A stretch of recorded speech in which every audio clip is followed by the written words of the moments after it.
The 50 Podcast. 50 Podcast. Hey everybody, welcome back to the 50 Podcast. Today we are here with Alexandra. You may recognize her from TikTok, but the real Alexandra is an active law enforcement officer, a female police officer advocate. She's a police officer's kid. Alex knew exactly what she wanted to do, and right out of high school, she went to college for criminal justice while applying to police agencies. After getting in 2021, she learned a lot and transferred to another agency that offered her more opportunities and where she was the only girl. So for our listeners who do not know who you are on a deeper level, give them a quick bio about yourself, and then after we'll peel back the layers as we dive deeper on all things we talked about above and more. So just a quick bio. If you want to introduce yourself. So my name is Alexandra. Most people call me Alex, besides like my parents, and that's what I use like online. I'm 25 right now, and like you said, I graduated college, went to the police academy. There we go. Say that last part again. We froze up a little bit. My most cherished title, I think, is being a big sister, and as you can see, I like to rescue cats that don't have hosts. Pretty soon you're gonna have to start a rescue agency. I mean, I'm not opposed to it. Yeah, exactly. What people don't know is like when you work the road, you find so many stray animals. Nobody knows. I'm like, you know what? We should get some awards for rescuing all the animals that we've rescued. We had a pit bull the other day in the Sally Port. All day. So many pit bulls. Oh my God. You should see my mom's dog. It's probably the ugliest thing. No wonder someone left it outside. What a sweetheart. What a sweetheart. I'll send you a picture after. But we're going to go over first about your foundation in law enforcement. And then we're going to talk about deeper stuff like who you are and how you got here today and all that.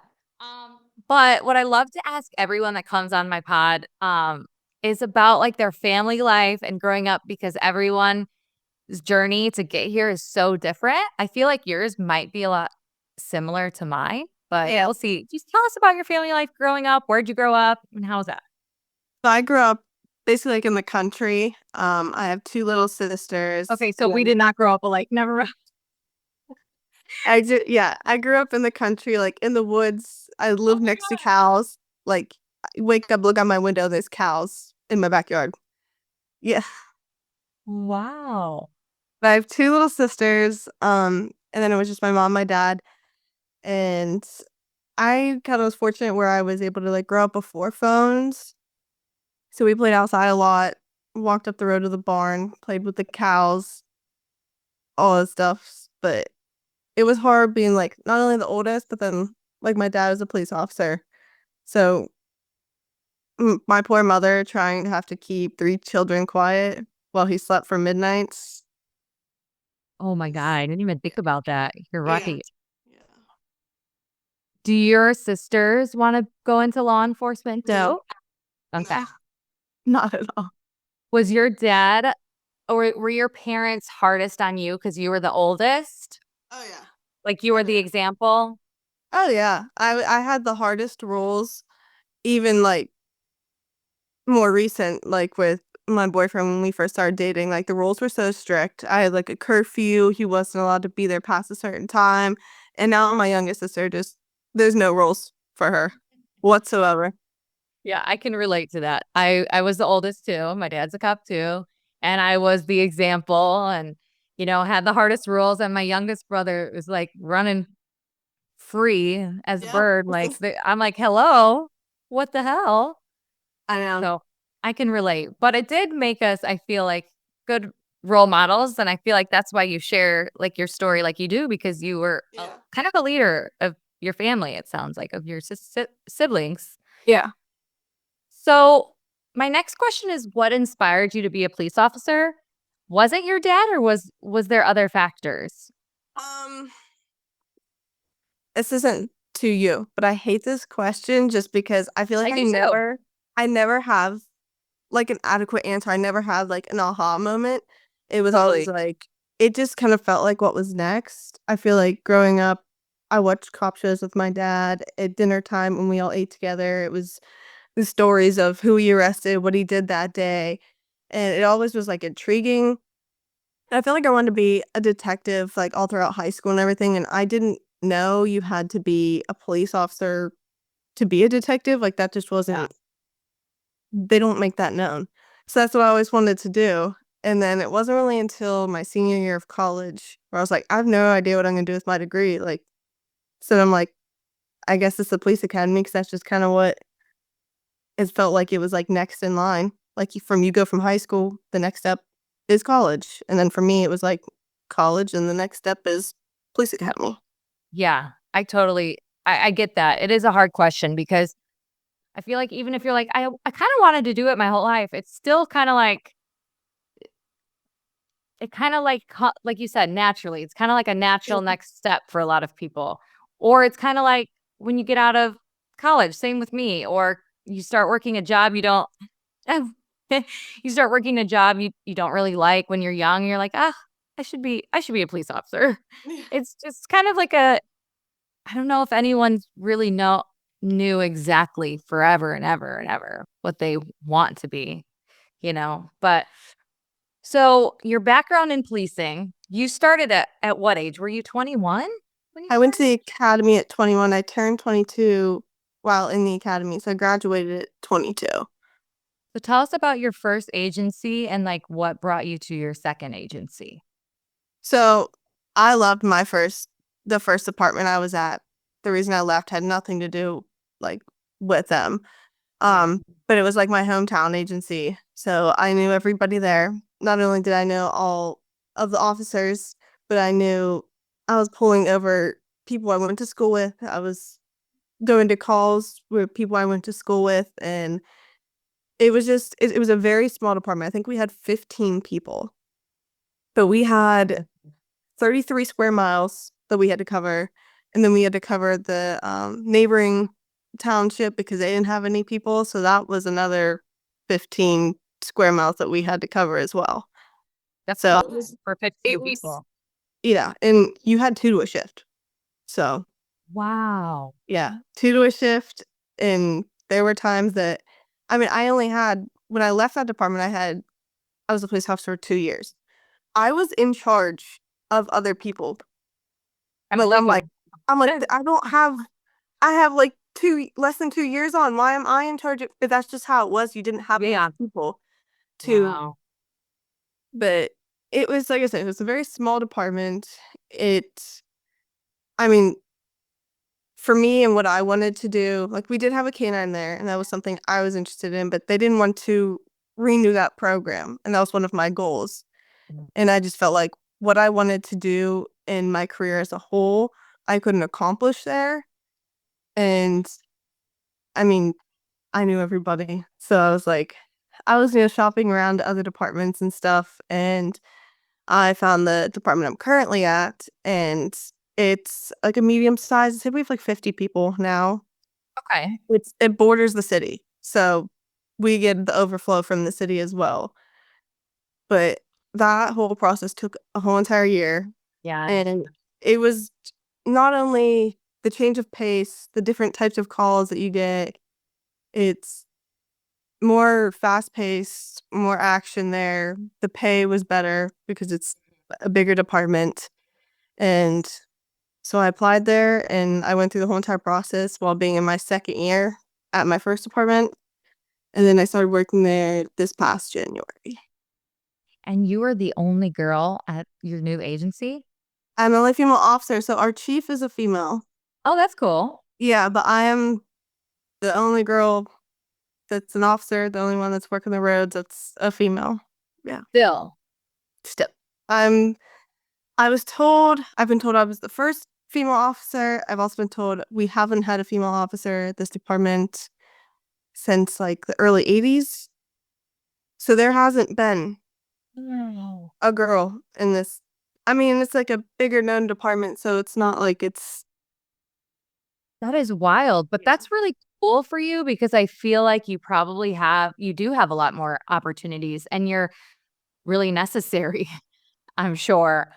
Do Yeah. they call you when you're like not at work for things? Do you get call outs at all? Like for things that they need a female, or do they just have your cheap? I haven't yet. I know when I'm working shifts, I'm always called to do a female Oh, I'm search, even sure. from like surrounding departments that do have like maybe one or two Yeah. females that are on shift. I'm always called to do the female searches. I've been called to calls because the caller only wants to speak to a female, and these people are like, "Well, here we got one. You got the sole female. You can Yeah. have her. One. You can Thank have her." God you're good at what you do. It's it's interesting just when people call you, when people don't call you. Yeah. Wow. So, when they do recruitment at your agency, they should definitely use you as like a, They talked about it, yeah. yeah, because they need like a couple other girls would be nice for you, right? Yeah. My old department, we actually had 3. Uh-huh. So there was a female before me. She's now the current detective. Then there was me.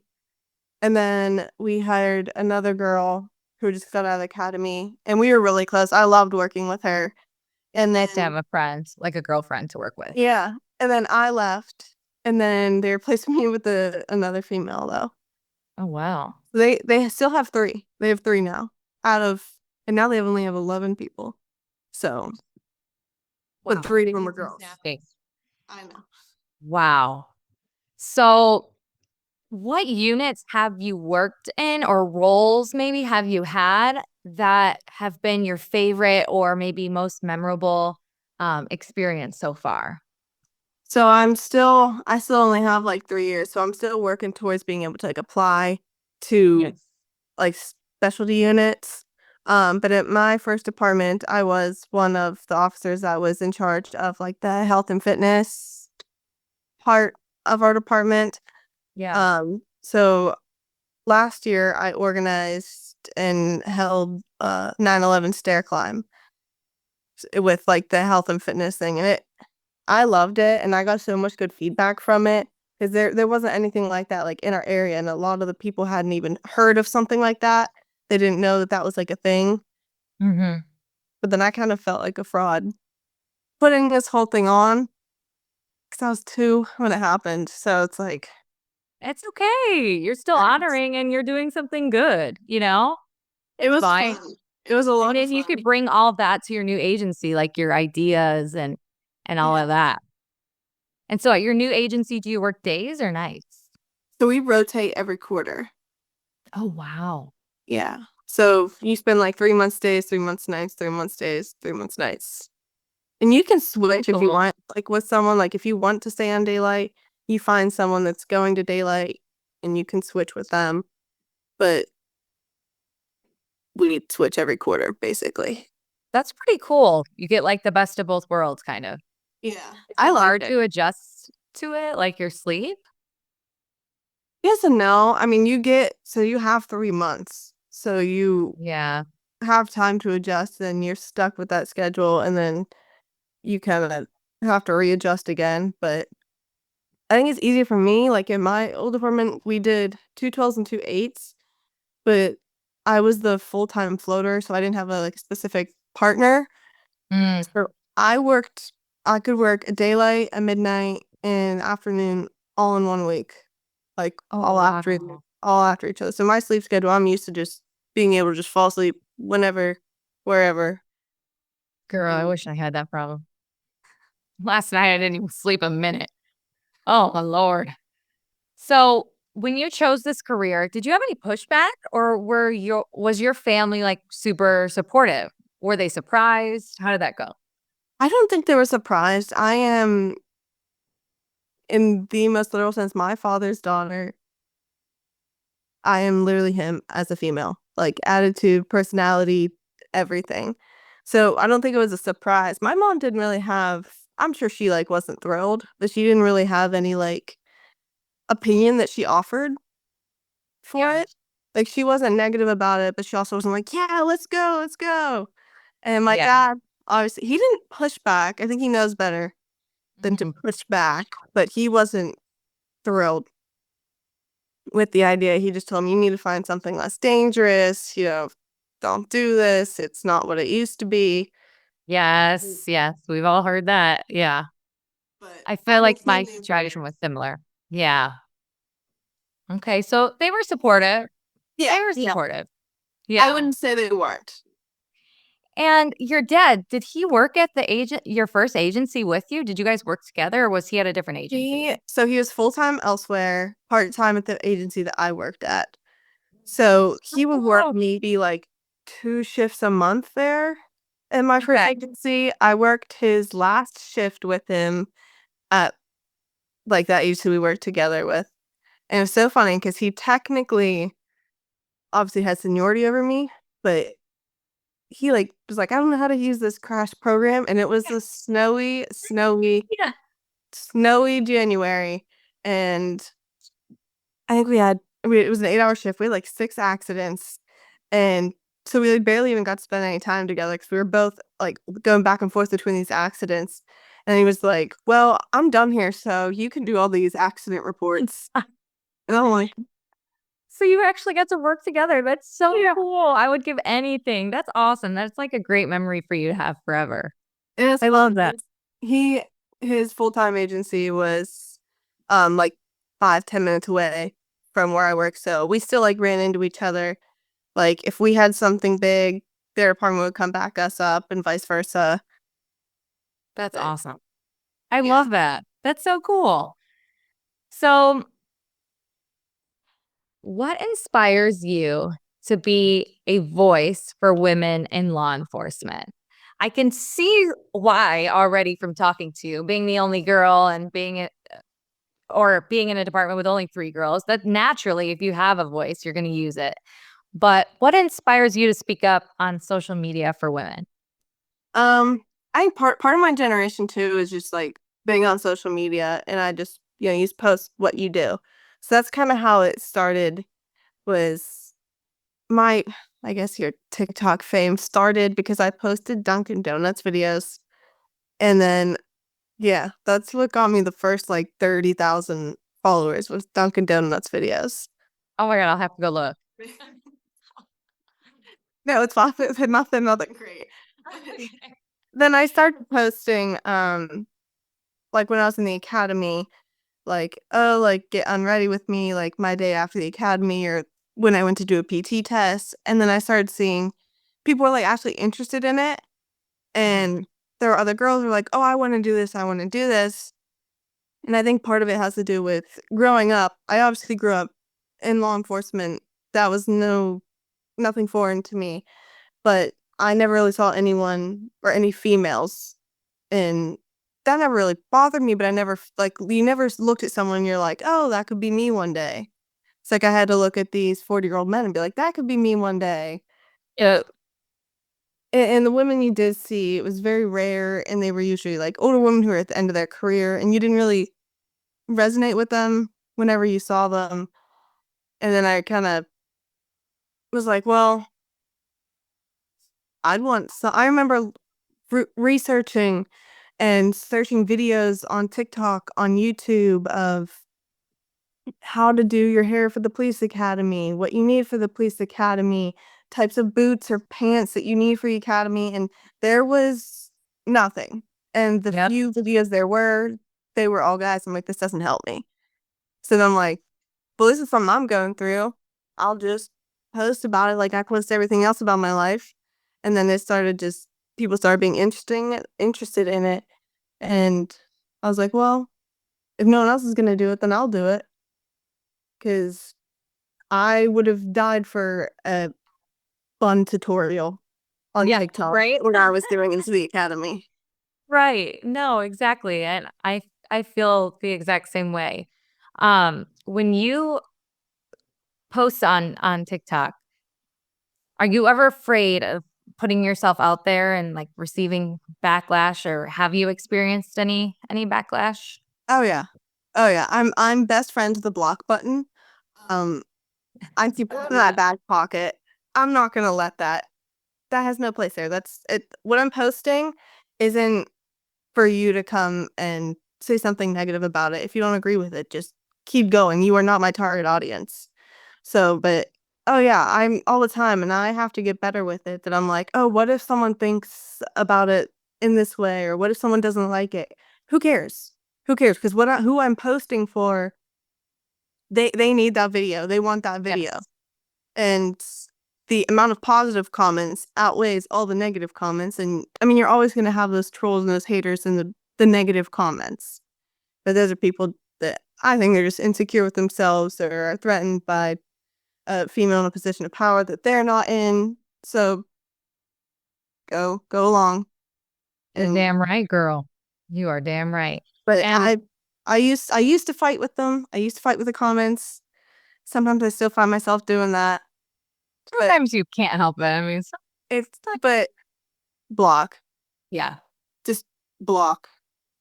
That's honestly really mature of you being 25 because it's, I'm 32, almost 33, and there's still days where it gets to me really bad. And I haven't really gotten to the block button point until like this year. And I I think think if that, you went through my blocked on TikTok, you would just keep scrolling and you would never reach the end. Because I don't have time for it. I don't care. You are not offering anything positive to this. Like if you don't like it, go. Keep scrolling. The amount of things that I don't agree with, I don't like, that make me mad even, scroll. Like I'm not even gonna sit there and I'm not gonna sit there and fight with you. A girl has found me on TikTok and messaged me her whole entire way through the academy.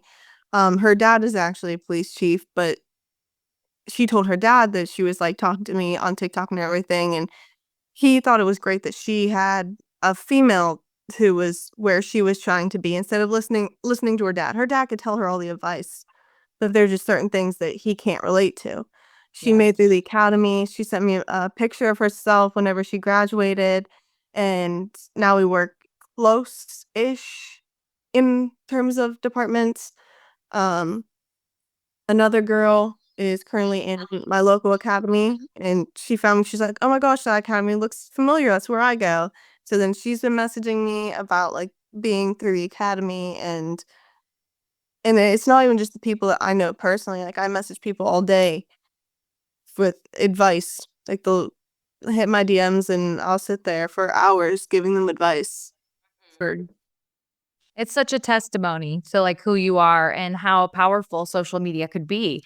And especially like the fact that we're here in 2024 and you're telling me you're the only girl at your agency. Like there needs to be change. And like you posting on social media where you're at, like in the kind of remote country areas, is amazing because you're inspiring women like you who haven't seen police officers who look like you or who are in their 20s, feminine, girly. We don't see it enough, So it's such a testimony to the power of social media. And I mean, that's how we found each other. And it's so great, and we can connect also with other women. And if we're having struggles in our own career, we can reach out to each other. And it could be such a powerful tool, but there still is a lot of people that don't get it or don't agree with it. I think it also has to do with the few that don't use it in the right way. They get so much more attention than the people that are using it in the right way. So then I think agencies are scared for us to be one of those people who don't use it in the right way. And even maybe not just us, but like the other guy. Mm-hmm. No, you're totally right. It could be a slippery slope, I guess. But I feel like the positives, like you said, totally outweigh the negatives. And like you said, eventually they're just gonna hire younger and younger and the generation. By the time you're chief girl, there's not even gonna be like TikTok anymore. It's gonna be like something else, like and we're not gonna know how to use it or what the hell they're doing. I don't want to be one of those people. Like, how do you post that? Back in my day, I used to be big on TikTok and be like, what? It's gonna be like the MySpace. Well, I mean, even TikTok used to be Musically, and then it used to be Vine. Yeah. So like, Yeah. those kids don't even know what Vine is now. No, no. We're gonna be one of those old dinosaurs one day. I know. Oh God.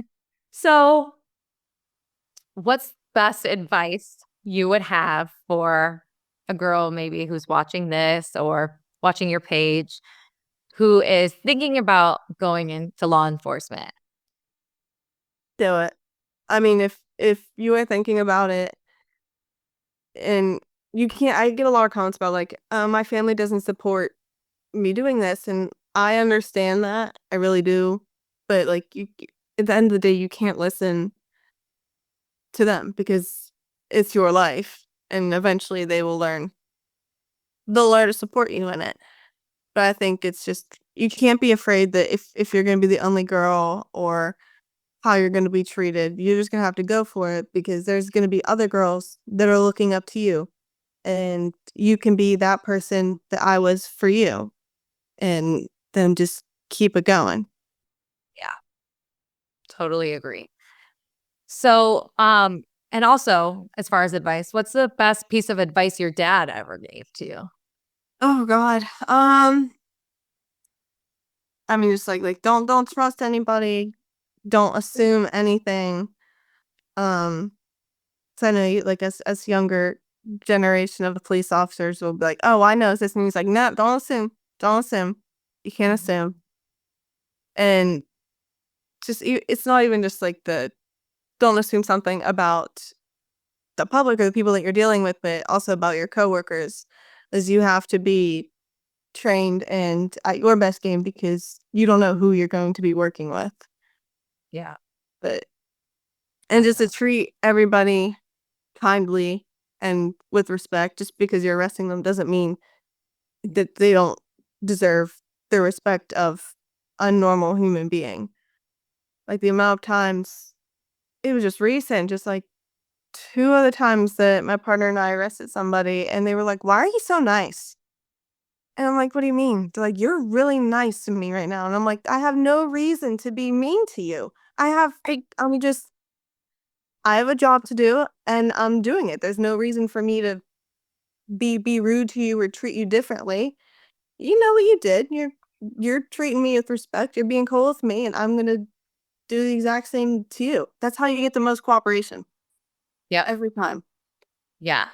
The amount of times you're probably like me is like people say thank you, like after you've I know. arrested them. I leave traffic stops. They're like, thank you. And I'm like, I just gave you 4 tickets. But But it's true. It's like you have a job to do, and as long as you do it with respect, but you can't really go wrong, you know? Um, so you talk openly about dating someone who's not in law enforcement. How do you help him understand your job? I get a lot of questions about stuff like this. Usually it's vice versa. yeah. The guy and then the girl is not law enforcement. Does he ask a lot about work or is he just kind of let you do your thing? So I get asked, how did you find someone who's not in law enforcement? In reality, we started dating when we were 18. So that was far before I was even in the academy. Um, I think the key to finding like if when the female is a law enforcement officer, the the male has to be secure in himself and like he's not threatened by me or anything. It's to us it's a job. That is my job. And I go and I do my job and I come home. Um yeah, he'll ask about work or I'll tell him like, oh, like this is what we had today and he's interested in it. I feel like he's more interested in my gear and all that stuff. Like, Yeah, oh, boy I stuff. don't care. Yeah, Yeah. him and my dad can talk for hours about guns, and I'm like, cool. I know how to use that one for work. That's it. Yeah. But so his mom was like an ER nurse growing up, so he kind of had the like emergency services like growing up in that environment, kind of. Um, But he's never like pushed back about it, never been insecure about it. It's like I said, it's my job. And I've told him a million times he would be such a good police officer. Like Like, honestly, not just because he's my boyfriend, but like I could care less what job he has. But I honestly think I tell him all the time, you would be a great police officer. His attention to detail, his ability to talk to people, just his knowledge about things, his like he could be so good at it, but he's just not interested. Yeah. And that's okay. But I will die on the hill that he would make a great officer.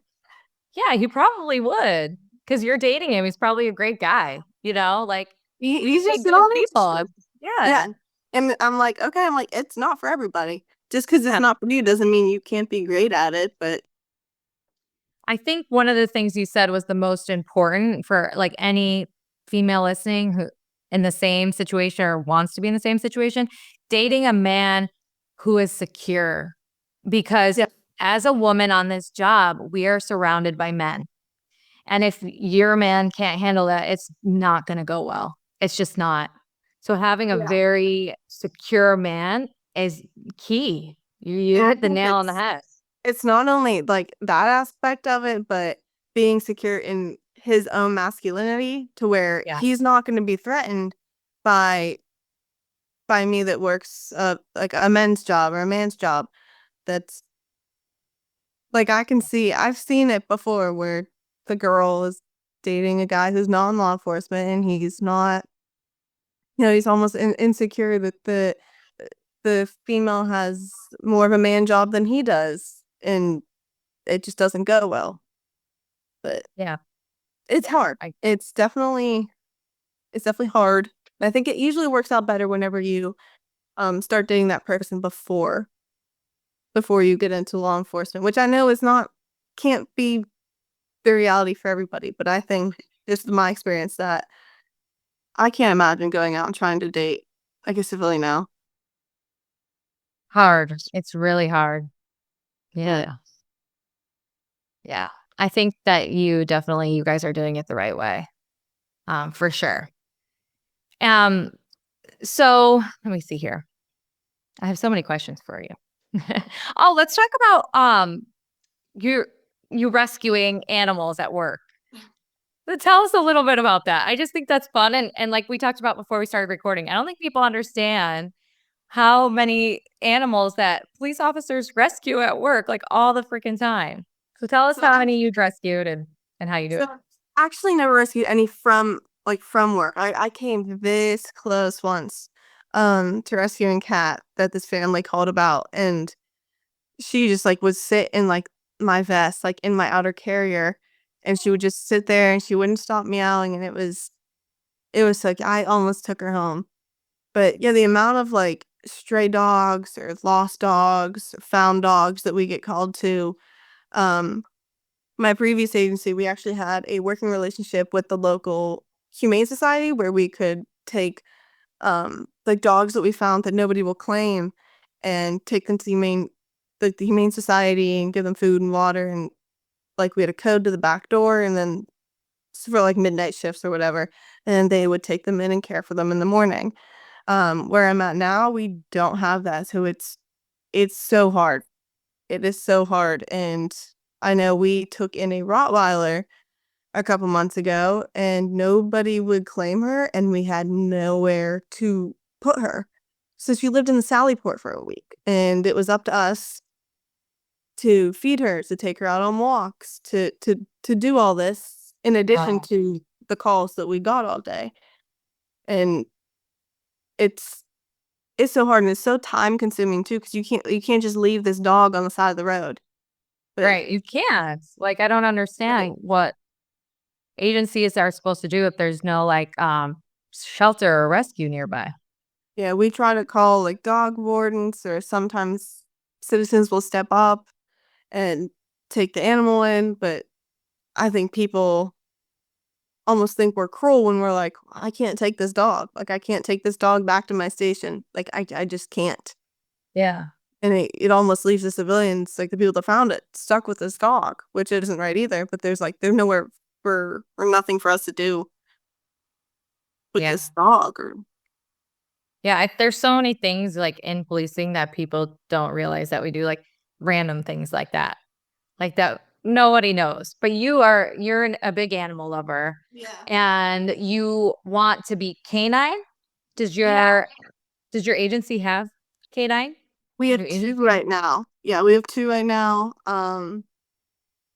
You have to at least have 3 years on at that agency to be able to apply for anything specialty. So I have about 2 years before I can even apply to something like that. My crazy cats are going insane now. I just so hard to ignore If you're listening, they're running all over. it. Yeah. And there's nothing I could even if I shut them out, they'd claw through the door. Yeah. Yeah, I would like to do canine. And I've made that very clear with my agency that that's one of my goals, and they're receptive to that, and they want to help me get there. But there's just a time thing that you have to wait it out. And we have two canines right now, so it's just a time thing. I mean, I have 25 years to do it, so Yeah. You got a lot of time, girl. I know.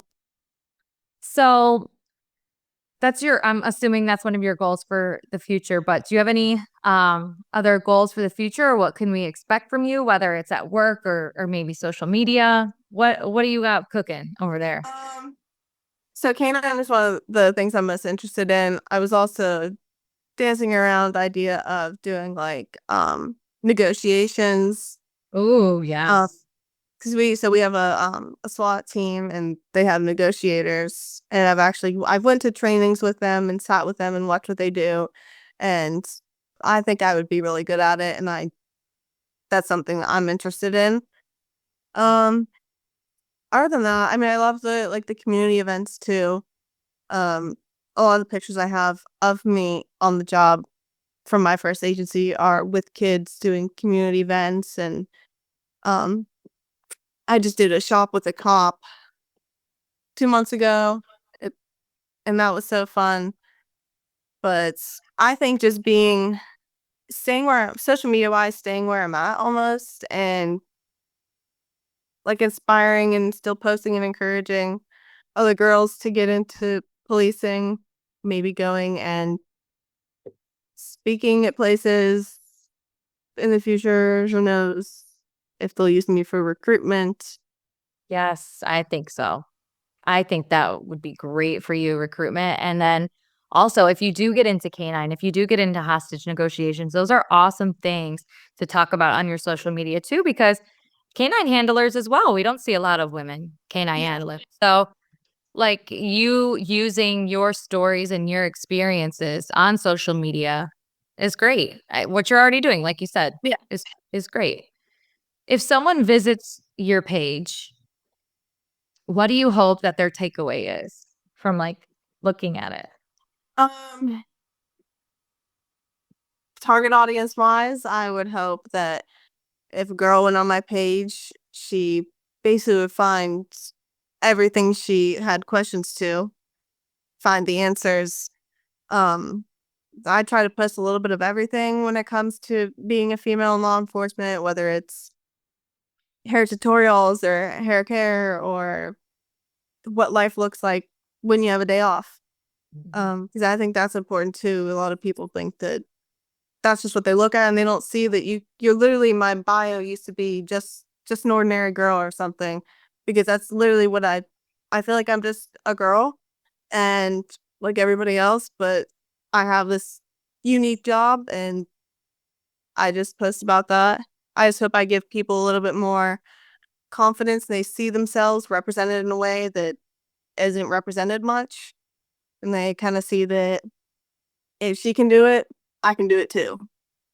Yeah, I definitely think you're doing that. You're doing such an amazing job. Thank you. Like wonderful. And I think you're such like a class act and like such a good person and a good soul that I think that you are just going to be phenomenal in your career and in life. Is there any final takeaways that you can leave our listeners with? Like I said before, Words. I'm best friends with the block button, and you should be too. Because I've told other girls that you see them posting that in the police academy, and I see them replying to all these hate comments, and I tell them sometimes, I'm like, just let it go, because it is never going to stop. It is never going to stop. There's never going to be a time where everybody accepts us as a gender in this job. So it's going to be something that's, oh my God, it's going to be something that is always there, and you just have to learn to overcome it, ignore it, because those people's opinions, who are they? You don't know. You don't know who these people are. They have no actual impact on you, on your life, on what you're doing. And when you're at the end of your career and you look back at what you posted or what you did, the only thing that's going to matter is the people that you helped, the people that you inspired, the people that looked up to you. And you're never going to remember those people that were hating on you, that were giving you bad comments, because they are doing nothing to build you up to where you want to go. Yeah. You can do it. Just because you like pink, and just because you're a girl, and just because you wear blush to work or have pink nails, you can do everything you can do without those things as well. It's just a job. It's a job. You could be you, and you could be a police officer. Yeah. That's it. Right.